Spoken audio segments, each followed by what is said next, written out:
اللہ الرحمن الرحیم۔ السلام علیکم۔ کہانی شروع کرنے سے پہلے میں آپ سے درخواست کروں گی کہ اگر آپ میرے چینل پر نئے ہیں تو اس کو سبسکرائب کر دیجئے۔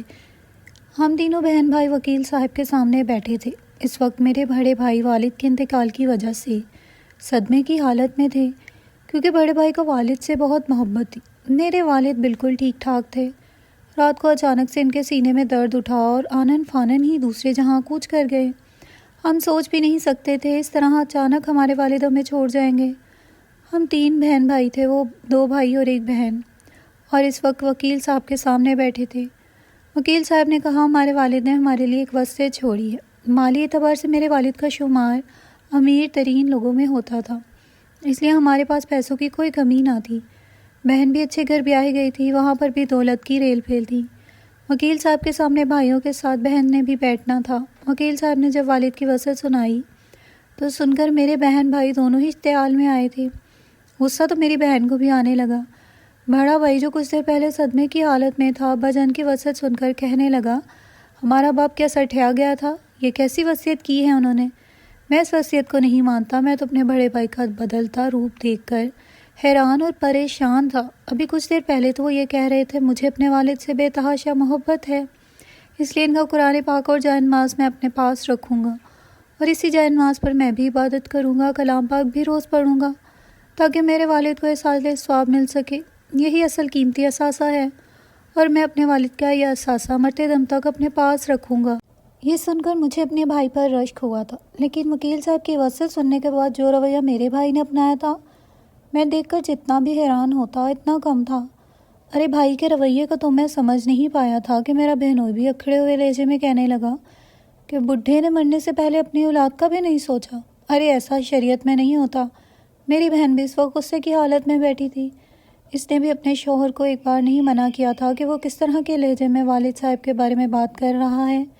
میں نے کہا کہ انور بھائی، آپ کا حق نہیں پہنچتا آپ اس بارے میں بات کریں، کیونکہ ہم بہن بھائیوں کا اپنا معاملہ ہے، اور ابا جان جو بھی وصیت لکھوا کر گئے ہیں انشاءاللہ ہم تینوں بہن بھائی اس وصیت کے مطابق چلیں گے۔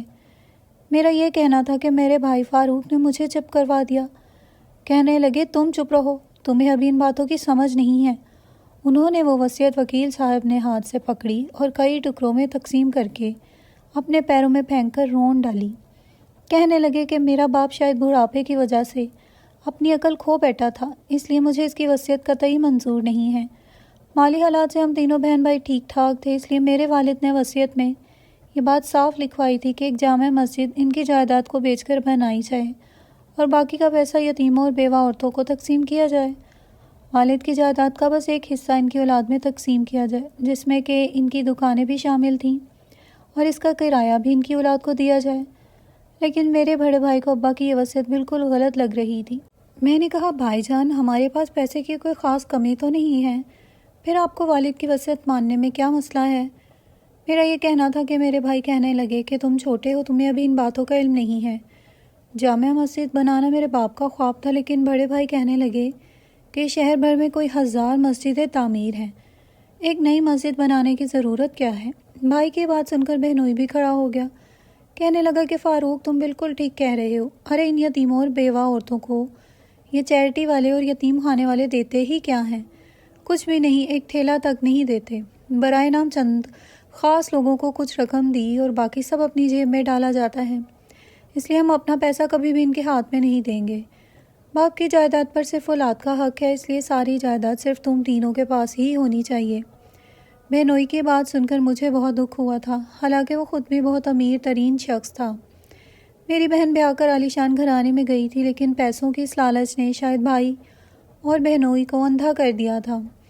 وکیل صاحب نے کہا کہ میں نے آپ کو آپ کے والد کا پیغام پہنچا دیا ہے، میں بری ذمہ ہو چکا ہوں، باقی آپ جانیں اور آپ کا کام۔ یہ کہہ کر وکیل جا چکا تھا۔ میرے بڑے بھائی نے کہا کہ چونکہ والد کے مرنے کے بعد میں اس گھر کا بڑا ہوں، اس لیے باقی کے فیصلے میں خود کروں گا۔ ہمارے والد نے ہمیں ہمیشہ بڑوں کی عزت کرنا ہی سکھایا تھا، اس لیے میں نے بڑے بھائی کے ساتھ بحث نہیں کی، کیونکہ میں جانتا تھا وہ اپنی مرضی ہی کریں گے۔ چند دن تعزیت کے گزرنے کے بعد بڑے بھائی جا کر میرے والد کی بینک اکاؤنٹ سے ساری رقم نکلوا کر لے آئے، جو کہ کافی زیادہ تھی، اور انہیں تینوں میں تقسیم کر دیا۔ کیونکہ میری والدہ پہلے ہی انتقال کر چکی تھی، میری بہن اور بھائی بہت خوش تھے۔ ان کی آنکھیں تو جیسے چمک گئی تھیں، لیکن میں نے ایک ٹھنڈی آہ بھری اور اپنے بھائی سے کہا کہ میری بات سنیں، آپ لوگوں نے والد کی بات کو اہمیت دینے کے بجائے اپنی جیبیں بھرنے کو اہمیت دی ہے، لیکن میں اپنے حصے کے پیسوں سے اپنے باپ کا خواب ضرور پورا کروں گا اور ایک جامع مسجد تعمیر کرواؤں گا تاکہ میرے والد کی روح خوش ہو جائے۔ میری بات سن کر میرا بڑا بھائی کہنے لگا کہ مجھے لگتا ہے تم پاگل ہو گئے ہو۔ ارے لڑکے، ہوش کے ناخن لو، تم پر ویسے بھی کیس چل رہا ہے، اپنے کیس پر پیسے لگاؤ اور خود کو اس کیس سے آزاد کرواؤ۔ میں جس کے ساتھ کاروبار کرتا تھا وہاں کچھ ایسے پیچیدہ مسئلے پیدا ہو گئے تھے جس کی وجہ سے مجھ پر غبن کا جھوٹا الزام تھا۔ تم نے خود کو اس مقدمے سے آزاد نہیں کروایا تو تمہیں جیل ہو سکتی ہے، اور میری بات کان کھول کے سن لو، اگر تم جیل میں چلے گئے تو میں تمہارے بیوی بچوں کا بالکل بھی نہیں پوچھوں گا، اس لیے تم یہ بات ذہن سے نکال دو کہ میں ایک روٹی بھی تمہارے بیوی بچوں کو تمہارے پیچھے سے دوں گا، بے شک وہ بھوکے مر جائیں۔ اپنے بھائی کی بے حسی دیکھ کر میں ایک دم چپ سا ہو گیا تھا۔ منہ میں الفاظ بہت تھے لیکن میں نے اپنے بڑے بھائی سے کچھ نہیں کہا۔ میرا بڑا بھائی یہ پوچھنے لگا کہ جو دکانیں ہیں اس کا کتنا کرایہ آتا ہے۔ وکیل نے پوری تفصیل بتائی تھی۔ 3 دکانیں ہیں اور تینوں کا کرایہ اتنا آتا ہے۔ میرا بھائی کہنے لگا بھائی یہ تو کچھ بھی نہیں ہے، اس سے ہمارا گزارا نہیں ہو سکتا، ایسا کرو یہ تینوں دکانوں کی قیمت لگواؤ۔ وہ دکانیں میرے والد کی یادگار تھیں، وہیں سے انہوں نے کاروبار سلسلہ شروع کیا تھا، اس لیے ان سے میرے جذباتی وابستگی بھی بڑھ گئی تھی۔ میں نے فوراً اپنے بڑے بھائی سے کہا اس کی جتنی بھی قیمت لگتی ہے وہ میں ادا کرنے کو تیار ہوں، لیکن میں یہ دکانیں بکنے نہیں دوں گا، اسے میں خریدنا چاہتا ہوں۔ میرا یہ کہنا تھا، میرا بھائی مجھے غصے سے دیکھنے لگا۔ نہ جانے سے کیا مسئلہ تھا، وہ کیوں یہ دکانیں بیچنا چاہتا تھا جو کہ ہمارے باپ کی نشانی تھی۔ میرے بھائی نے مجھے حیرت سے دیکھا، کہنے لگا تم ان دکانوں کو کیوں خریدنا چاہتے ہو؟ میں نے کہا ان دکانوں سے میرے والد کی یادیں جڑی ہیں اور میں ان یادوں کا سودا نہیں کرنا چاہتا، مجھے وہ ہمیشہ اپنے پاس رکھنی ہے۔ میری بات سن کر میرے بھائی مسکرا کر ہنسنے لگا، کہنے لگا شاید تمہارا دماغ واقعی پھر گیا ہے، تم بے فضول ہی ان دکانوں پر اپنا پیسہ برباد کرنا چاہتے ہو۔ میں نے کہا میرا پیسہ ہے، میں اس کا جو بھی کروں۔ میری بات سن کر میرا بھائی کہنے لگا ٹھیک ہے، جو چاہے کرو، میری طرف سے چاہے اپنے پیسے کو آگ لگا دو، مجھے کیا لگے، لیکن اگر تو یہ دکانیں خریدنا چاہتے ہو تو میں تم سے اس کی قیمت مارکیٹ کی قیمت سے 5 گنا زیادہ لوں گا۔ مجھے اپنے بھائی کی بات پہلے تو سمجھ ہی نہیں آئی کہ آخر وہ مجھ سے مارکیٹ کی قیمت سے 5 گنا زیادہ کیوں لینا چاہتے ہیں۔ انہیں تو چاہیے تھا میرے ساتھ کچھ رعایت کرتے۔ فاروق بھائی کو شاید یہ لگا کہ سن کر میں اپنی بات سے پیچھے ہٹ جاؤں گا، لیکن میں نے سب کے سامنے اس بات کی حامی بھر لی کہ میں یہ دکانوں کی قیمت آپ کو 5 گنا زیادہ دینے کو تیار ہوں۔ میری بات سن کر فاروق بھائی طنزیہ مسکرائے تھے۔ ان کو تو لگتا تھا شاید میں پیچھے ہٹ جاؤں گا، یہ گھاٹے کا سودا ہے، مگر مجھے پیسوں سے زیادہ اپنے باپ کی وصیت اور ان کی یادوں سے محبت تھی۔ اگلے روز تک میں نے ان دکانوں کی 5 گنا زیادہ رقم اپنے بھائی کو ادا کی، جو کہ میری بہن اور بھائی دونوں نے آپس میں بانٹ لی تھی۔ میں تو ابھی تک گویا خواب کی کیفیت میں تھا، کیسے یہ دونوں اس قدر بدل سکتے تھے؟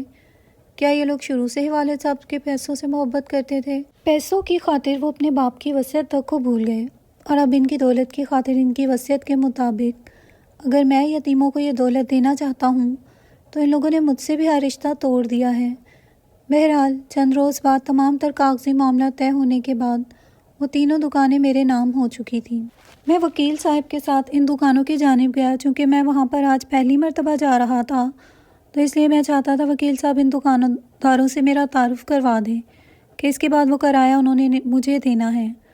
وہ دکانیں کافی بڑی تھیں، تینوں دکانوں میں کام کرنے والے لوگ سبھی بڑے ہی با اخلاق اور اچھے تھے۔ سب سے پہلے ہم پہلی دکان پر گئے اور وکیل صاحب نے اس دکاندار کو میرے بارے میں بتایا۔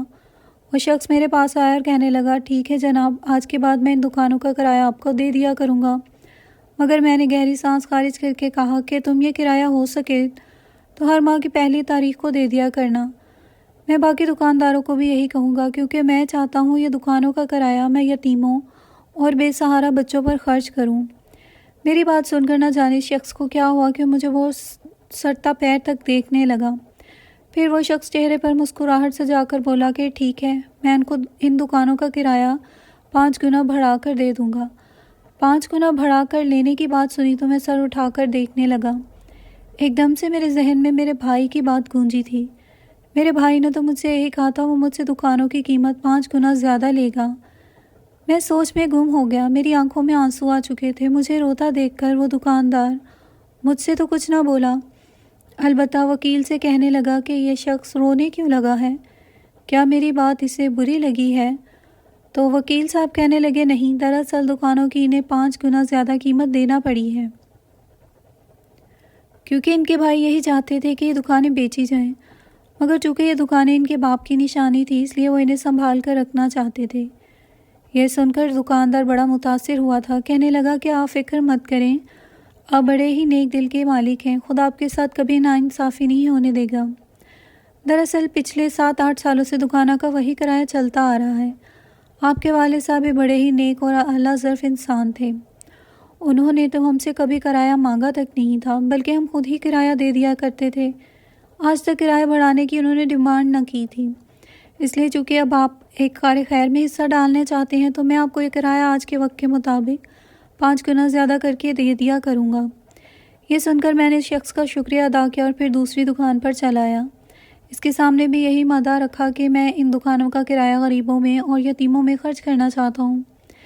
میری بات سن کر اس نے گہری سانس خارج کی اور کہنے لگا، در حقیقت میں نے پچھلے 3 سال سے اس دکان کا کرایہ ادا نہیں کیا، وجہ صرف یہ تھی کہ میں خود بھی ایک غریب اور یتیم شخص تھا۔ آپ کے والد صاحب نے مجھے یہاں پر مفت میں کاروبار لگا کے دیا اور آج ماشاءاللہ سے میں اتنی بڑی دکان اور اس میں رکھے قیمتی سامان کا اکیلا وارث ہوں۔ آپ کے والد صاحب کو کہا تھا کہ میں آپ کو اس دکان کا کرایہ واپس کر دیتا ہوں،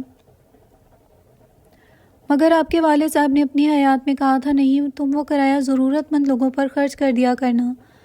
اب چونکہ آپ نے نیک عمل کرنا ہے تو میں آپ کو نہ صرف پچھلے سالوں کا بقایا کرایہ دوں گا بلکہ اس ماہ کا کرایہ بھی 5 گنا زیادہ دوں گا، کیونکہ یہ یتیموں کا حق ہوگا۔ میں بہت حیران تھا کہ آخر یہ سب کچھ کیا ہو رہا ہے، کیا واقعی دنیا میں اتنے اچھے لوگ بھی موجود تھے؟ اپنے بھائی اور بہن کا ضعف دیکھ کر تو مجھے لگا تھا جیسے ساری دنیا ہی ایسی ہے، مگر نہیں، یہاں تو مجھ سے بھی اچھے لوگ موجود تھے۔ تیسرے شخص کی دکان پر گیا تو اس نے بھی مجھے مایوس نہیں لوٹایا تھا، کہنے لگا میں رمضان میں ہر سال زکوٰۃ دیتا ہوں، اس مرتبہ بھی دوں گا، اب میرے پاس چلے آنا، میں آپ کو زکوٰۃ کی رقم دے دوں گا۔ یہ تمام تر باتیں سننے کے بعد میں نے سب کا شکریہ ادا کیا اور واپس گھر چلا آیا۔ ابھی میں نے گھر میں قدم رکھا ہی تھا تبھی مجھے میری بیوی کے چلانے کی آواز آئی۔ میں تو جیسے اپنے خیالوں کی دنیا سے نکلا اور بھاگ کر گھر میں داخل ہوا۔ گھر میں قدم رکھا تو جو منظر دیکھ کر تو میرے جیسے پیروں سے نیچے سے زمین نکل چکی تھی، کیونکہ میرا 17 سالہ بچہ سیڑھیوں سے پھسل کر گر چکا تھا۔ وہ کیسے گرا یہ سب تو میں اس وقت پوچھنے کی حالت میں ہی نہیں تھا، کیونکہ میرے بچے کے دماغ پر چوٹ لگ چکی تھی اور اس کے ناک اور کانوں سے بے تحاشا خون جاری ہو چکا تھا۔ کچھ سمجھ نہیں آ رہی تھی کیا کروں، اس خون کو روکوں یا بہنے دوں، کیونکہ ہو نہ ہو اس کے دماغ کی کوئی نس لیک ہو چکی تھی۔ اگر اس خون کو روکا جاتا تو اس کے لیے مزید خطرہ ہو سکتا تھا۔ میں نے اپنے بچے کو اٹھایا، گاڑی میں ڈالا اور ہم دونوں میاں بیوی فوراً ہسپتال پہنچے۔ یہ میرا اکلوتا بیٹا تھا مگر ذہنی معذور تھا۔ بچپن میں جب یہ 1 سال کا تھا تو بیڈ سے بہت برے طریقے سے گرا تھا۔ اس وقت بھی اس کے ناک اور منہ سے یوں ہی خون آیا تھا، جس کے بعد جیسے جیسے وہ بڑا ہوا اس کی ذہنی کیفیت بالکل بچکانہ ہی رہی۔ ایک مرتبہ پھر اس کی یہی حالت ہو چکی تھی، مجھے تو جیسے سب کچھ بھول چکا تھا۔ میں اپنے بچے کو ڈاکٹر کے ساتھ اندر بھیج چکا تھا۔ میری بیوی بہت رو رہی تھی اور میں اپنے رب کے حضور دعا کر رہا تھا میرا بچہ بچ جائے۔ بھلے ہی وہ نارمل نہ تھا مگر میرے لیے دنیا کی ہر خوشی سے بڑھ کر عزیز تھا۔